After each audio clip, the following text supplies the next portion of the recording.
On September 12, 1944, Robert Stoltz Jr. drove an F6F, a low-altitude fighter jet flying at an altitude of 8,000 feet, flying over Peril Island. He was continuously filming with his automatic camera.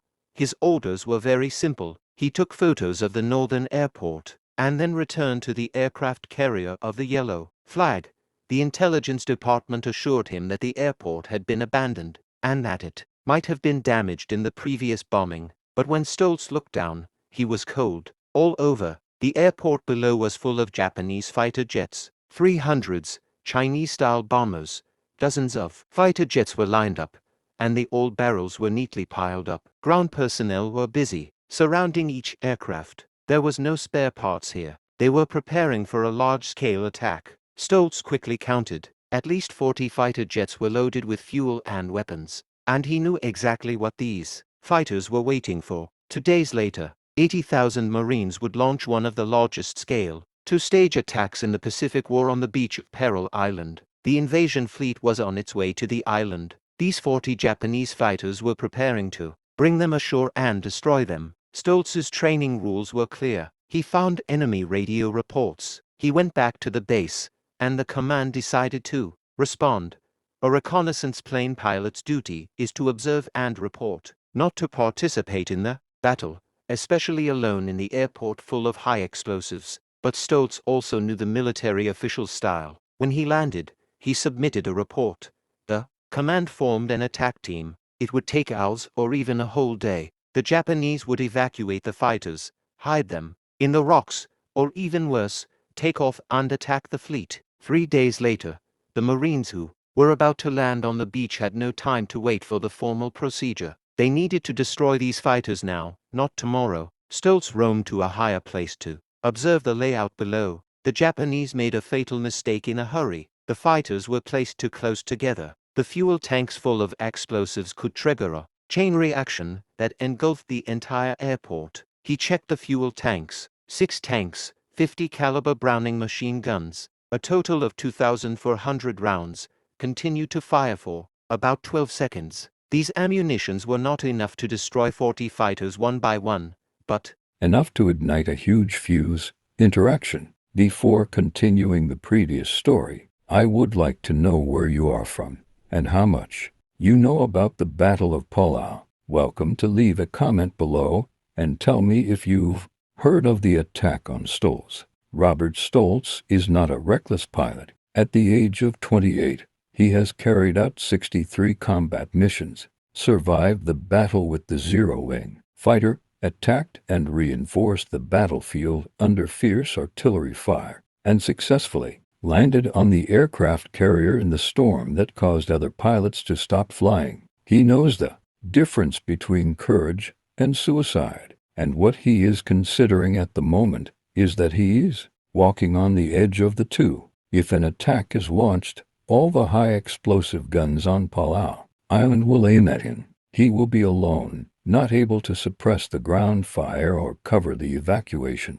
Although the Hellcat can withstand certain damage, as long as a lucky bullet hits the engine or cockpit, it will fall into the jungle. There is no way out if not attacked. These 40 fighters will take turns to launch an attack on the invasion fleet. Japanese pilots will launch landers, bomb transport ships, and turn the beach into a slaughterhouse. Marine combatants will be killed. Hundreds of people before they set up their camps. Stoltz has seen the tragedy of Marine combatants landing in the air. He once carried out a close air support mission on Peleliu Island and witnessed the Japanese fighter causing huge damage. In the first wave of landing, he could only helplessly watch the bomber and at the crowded landing. He made a decision in less than 30 seconds. He pushed the throttle to push the Hellcat down. The altimeter dropped rapidly, and the fighter rushed towards the jungle. His plan was simple: fast low-altitude launch, hit the fuel tank first, and lock it before the high-explosive gun. When it dropped to 2,000 feet, he flattened the fuselage, pushed the throttle to the limit, and the Hellcat accelerated to nearly 400 miles per hour. The engine was roaring at maximum power. It dropped to a depth of only 50 feet above the jungle. The trees were slightly blurred at the bottom. The airfield suddenly appeared in the trees. Japanese ground personnel looked up in confusion, watching the Hellcat passing by. Someone will be in place. Someone is in a hurry to escape. No one can reach the high explosive position in time. Stoltz aimed at a row of fighters in the north, pulled the trigger, and fired 6 machine guns at the same time. The roar was louder than the sound of the engine. The nightlight bullet passed through the stop screen, penetrated the aluminum fuselage of the Hellcat, and the fighter trembled under the impact. The fuel sprayed out of the cracked fuel tank. Stoltz slightly adjusted the aim and fired at a pile of fuel tanks between the 2 bombers. The fuel tank disintegrated under the attack of 50 caliber bullets. The air-to-air fuel explosion formed a huge fireball, swelling to fighters. The explosion was larger than Stoltz had expected. The flame was 50 feet high. The impact wave shook the Hellcat as it pulled its fuselage. The fire spread at a staggering speed. The first burning fighter ignited the fighter part next to it. The flame spread continuously. Every explosion assisted the next burning. Within a few seconds, half of the northern fighters were devoured. Japanese ground personnel ran around and gave up all attempts to save the fighter. The high-altitude gunner finally fired, but Stoltz had already evacuated through the anti-shutdown aim. The nightlight bullet passed through the stop screen. It felt the impact from the fuselage. The 20mm shell penetrated the tail. The warning light flashed on the dashboard, but the engine was still running. It tilted the fuselage to the right. The height of the climb and the rotation were reversed. Damage below was beyond expectation. Nearly 20 fighters were burning. The flames spread like a firebox in the stop screen. Thick black smoke rushed straight into the sky. It could be seen from miles away, but at the southern end of the airport, at least 20 fighters were intact. Stoltz had used up half of his ammunition. He had about 6 seconds left to fire. The high-altitude gunner was already in a state of shock. When he turned around to lock the target, the nightlight bullet was like a raging wind. It circled around him. He turned left and right. He never kept flying in a straight line. It took a long time for the gunner to aim accurately. The Hellcat was shaking under more impact. The fuselage was torn apart. Stoltz cut in from different angles. He aimed at the bomber at the southern end of the airport. The rest of the ammunition was fired at the fighter. Stoltz was shot in the head. The plane was torn apart. It was hit by a fuel tank. The explosion was so powerful that it knocked out a nearby bomber. The second explosion happened immediately. The fuel tank that was burning on the tank spread out into piles. It caused a series of rapid explosions. The bomber's own ammunition was detonated. The fuselage was torn apart from the inside. In an instant, the fighter at the southern end also caught fire. The fire was as fierce as the fire at the northern end. Stoltz's fuselage sank. The ammunition was exhausted. When he pulled up his fuselage, the Hellcat's grips and damaged control surfaces made it difficult to control. More warning lights came on. A leak was found in the fuselage, leaving a stream of smoke. But the whole airport had turned into hell. Every fighter, every fuel tank, every building was engulfed by flames. The smoke rose thousands of feet, like a tombstone marking this area. Stoltz's damaged Hellcat headed for the ocean, struggling to fly back to the great yellow tide. The pressure system failed. The sense of control was heavy, and the response was slow, as the oil pressure kept dropping. He wasn't sure if he could get out of the fuselage normally, but at least the engine was still running. The return journey was longer than the attack. After the body fluid decreased, he realized that what he had just done was a direct violation of orders. He didn't take a photo of his return, but attacked the entire airport alone. The possibility of a military court trial exists. He may also be reproached by every officer, from himself to the Navy generals, but compared to the 40 fighter jets that were seen landing on the Marine Corps, any punishment by the Navy is no worse. The Great Yellow Tide appeared in Taiping County. Stoltz reported to Tata Radio that the fighter was damaged. The takeoff and landing were unclear. He asked for priority landing. The aircraft turned towards Yingfeng and cleared the deck. The takeoff and landing was successful, but a wheel could not be locked. He landed at high speed and hooked the second lock. The damaged Hellcat was heavily smashed on the deck. All the metal was bent. The deck crew immediately surrounded and were shocked by the damage to the fuselage. The tail was torn. The fuselage had dozens of holes. The oil paint was blackened due to the explosion. Stoltz climbed out of the cockpit and faced a group of officers. The Air Force chief wanted to know why he returned with combat damage.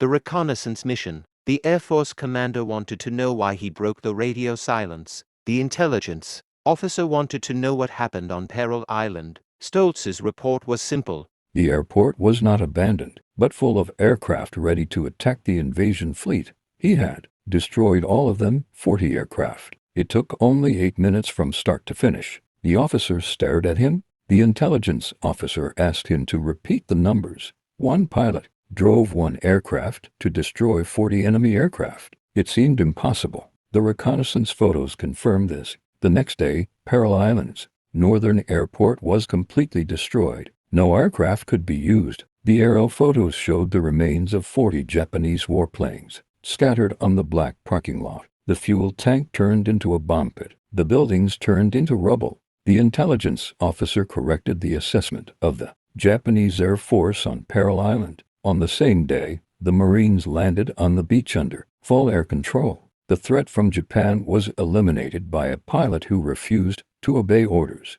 The Marines were awarded the Stoltz Cross of the Marines. This is the second highest honor. The award was praised for his extraordinary heroism and brave fighting spirit. His participation in the war directly saved the lives of American soldiers. But the Peril War was still cruel. On September 15, 1944, the Marines landed in one of the most intense battles in the Pacific War. The Japanese army reinforced the coral reefs and caves on the island, turning every town into a deadly fortress. The battle lasted for more than 2 months, causing nearly 2,000 Americans to die. But without Stoltz's attack, the number of casualties would be much higher. The 40 Japanese warplanes would have launched an attack in the first few hours of the invasion. At that time, the Marines were squeezed on landers and transport ships and could not hide or move. The airstrikes in the two attacks were extremely destructive. Military historians later estimated that only on the first day, Stoltz's single attack could have saved the lives of 500 to 1,000 Marines. His 8-minute battle completed a whole bomber's possible goal, and it happened just before the Japanese disembarked. After the war, Stoltz returned to California to live a quiet life, and rarely mentioned his experiences on the Peril Islands. When his children grew up, they only knew that their father had served in the Pacific, and only learned the details a few decades later. The Marine's cross badge was placed in a drawer and never hung on the wall. Friends who knew him said he didn't like to be watched or praised. When he was asked about that attack, he always lightly wrote, "I saw that there were warplanes that needed to be destroyed, so I destroyed them." Any pilot would do that, but not every pilot would do that. Most people would follow orders to report the situation wirelessly and have the command center handle it through a regular channel. And this kind of bureaucratic approach would give the Japanese enough time to evacuate or take off. Stoltz was willing to disobey orders and believe his own judgment. This is the key. In addition to the military aviation circle, his story is basically unknown before. Historians rediscover the mission report decades later. Researchers compared his Marines' cross badge with the Japanese record and aerial photos and realized the full meaning. One man, one warplane, 8 minutes, destroying 40 enemy aircrafts, could save thousands of lives. This attack showed what military strategists are still researching today: the initiative value, the tactical level. Stoltz could not determine whether his decision was correct. He thought it was a mistake. He suspected that the Japanese were planning to bet on their accurate assessment of the threat and bet on their ability to complete the attack with their lives. All situation support. Caution: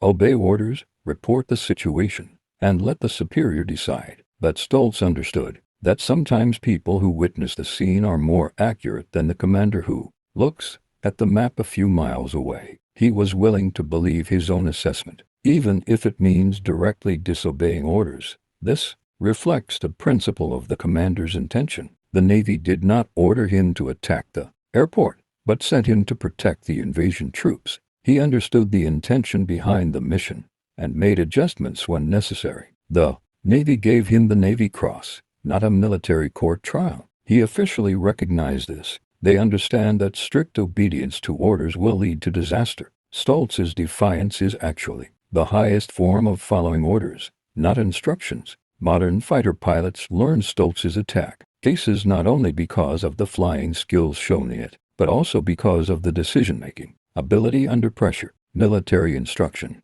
Sometimes strict obedience to orders means that the mission will not come again. This attack also showed the perfect priority choice. Stoltz did not waste ammunition to destroy 40 fighter jets one by one, but recognized the key weakness of the old barrel and added it. One bullet hit in the right position. More than 1,000 bullets hit in the wrong position. From multiple angles, Stoltz's low altitude and high-speed thrust maximally reduced the time exposed under the firepower of high artillery to show the tactical maturity beyond the simple aim of shooting. He analyzed defense, planned attack routes, and insisted on executing even if damaged. And the key is that he knows when to stop. But after the explosion, he did not return to assess the damage or look for more targets, but immediately withdrew. The mission was completed. Staying longer will only bring unnecessary risks. All these decisions were made within a few seconds of the explosion. There was no time to think carefully. Stoltz's training and experience proved that every choice he made in an instant was correct. Robert Stoltz died in 2005. At the age of 89, his family finally revealed his story. Military historians recorded the details of the incident to avoid misrepresentation. The mission, report, reconnaissance photos, and the Navy Cross Medal all confirm this almost dramatic fact. In the end, Stoltz's attack on Peleliu was one of the most successful solo attacks in naval aviation history. During World War II, no other pilot could destroy so many bases in one mission. His 8-minute battle stopped the devastating airstrike. Those who landed on the beach never knew that a naval pilot disobeyed the order and saved their lives. They experienced hellish battles, facing the Japanese garrison who occupied the stronghold. Every inch of land became a battlefield, but at least they didn't have 40 aircraft shot down. The most courageous thing is to refuse to obey orders not out of anger or rebellion but because the situation requires action and strictly following the process will hinder this action. Stoltz understood this instinctively. When faced with the choice of following orders and doing what should be done, he chose the task, not the order. His legacy exists in every tactical training course. These courses teach the ability to take the initiative to adapt to the situation and to trust the judgment of the on-site staff. The military learned from Stoltz and other similar pilots that sometimes the best action plan is the one that no one orders you to do. Next time when you face a situation where you seem to have a miscalculated process and an obvious necessity conflict, think about the cowboy. Stoltz, he knows what to do. He knows that if he makes a mistake, he will pay the price, but he still did it because the alternative plan was worse. If you are as moved by this story as we are, please take some time to like this video to help us share more forgotten stories. Subscribe to the channel and keep in touch with these untold stories. Every story is extraordinary. Every story is worth remembering. We also want to hear your voice. Tell us in the comments below, where are you from? Our community extends from Texas to Tasmania, from veterans to history lovers. You are a special member here. Thank you for watching and thank you for letting these stories live forever.